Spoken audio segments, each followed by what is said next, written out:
So let's pose the question that there are certain Muslims who say and argue that we don't wear the label, the cap and the beard, because there are times that we may indulge in wrong activities, un-Islamic activities like bribing, cheating, telling lies. So we don't want to spoil the name of Islam. They are concerned, alhamdulillah. They're concerned about Islam. So therefore they say we don't want to wear the label. There are two types of people.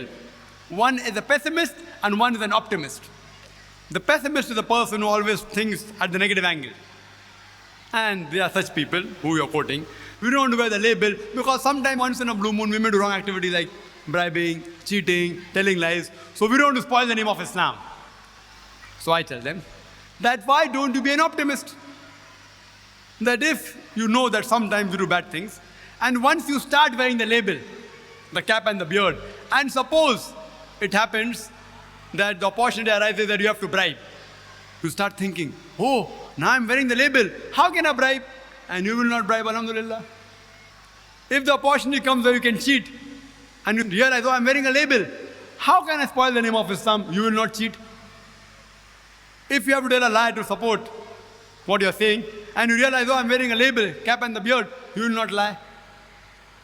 Irrespective whether it benefits you in this world or not, it will inshallah. Inshallah in the akhirah, it will benefit you.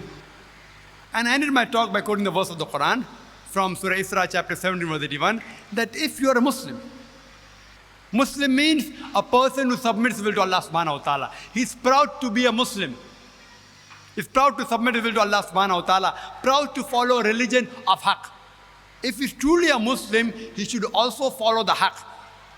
And if he's on the haqq, the Quran says in Surah Isra chapter 17 verse 81, وَقُلْ جَاءَ الْحَقُّ وَزَاقَ الْبَاطِلِ إِنَّ الْبَاطِلَ كَانَ زَهُوقًا. When truth is hurled against falsehood, falsehood perishes. For falsehood is by its nature bound to perish. So what I tell such people, that if you feel that once in a while if you do wrong activities, and if you wear the label, it will spoil the name of a label, instead of being a pessimist, you become an optimist.